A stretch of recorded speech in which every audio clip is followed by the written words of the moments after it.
Hello, my fellow rock lovers. What do you think this is?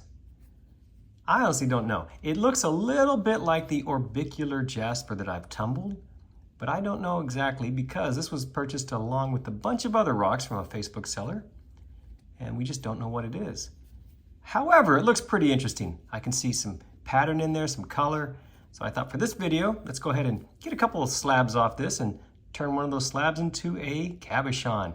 So follow me into the shop as we get this mounted on the saw, get it slabbed, and we'll come back in here and decide how to make that cabochon, what shape, what size, all those fun decisions. We'll do that together here in just a little bit. So the first thing we have to do is get a little slab off this thing. For that, I'm going to use this 10-inch slab saw. As you can see, I got the stone locked in the vise. The vise is locked down nice and tight so it won't move. And here you can see the feed screw engaged. As that screw slowly turns, it's driving our stone into that blade. What a slow, painful death. Anyway, so let's go ahead and make this first cut, get this end piece off, and then we'll make a slab and go from there.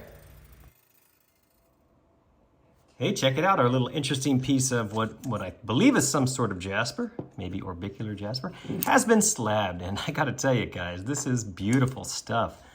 Look at this. I think this is gonna make a fantastic cabochon. What do you think? Isn't that beautiful? And when I get it wet, oh. So if this thing takes a high polish, watch out. Let me go ahead and get a pattern put on this piece, and then we will get it trimmed, dopped, and cabbed.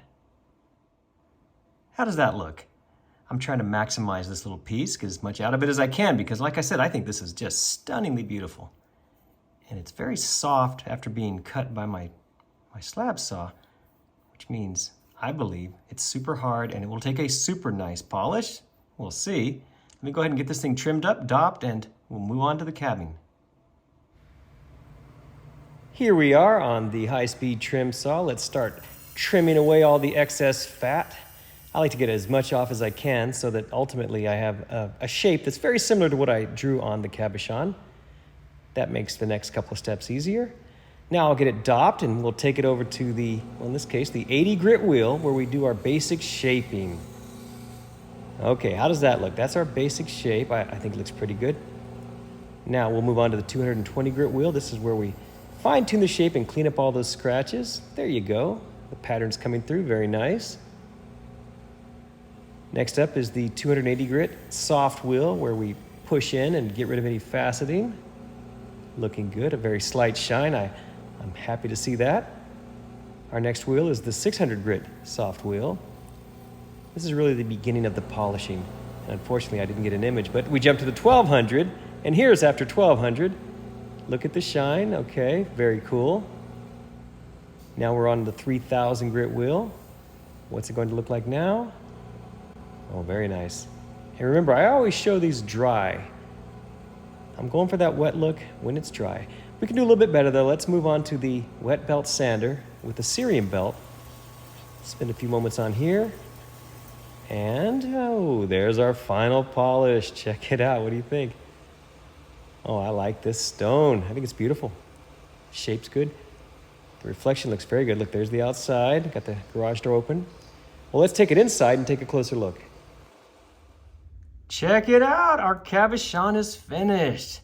I don't know exactly what type of stone this is. I said orbicular jasper, and it might be. It's probably some kind of jasper, and it is just beautiful. Look at that pattern in there. Took a good reflection. You see my lights there and there. Oh, I like this material. The dome looks good. What do you think? Do we have a winner here? That's beautiful. I can see that in a piece of jewelry. What do you think? Some sort of pendant maybe? Yeah, one day I have to learn silversmithing so I can complete the process and turn this into a piece of jewelry. For now though, I just like to turn those slabs into beautiful little cabochons. Great hobby, right? Thanks so much for watching this video. I do appreciate it. Please be sure and check my other videos for more like this. Thanks again.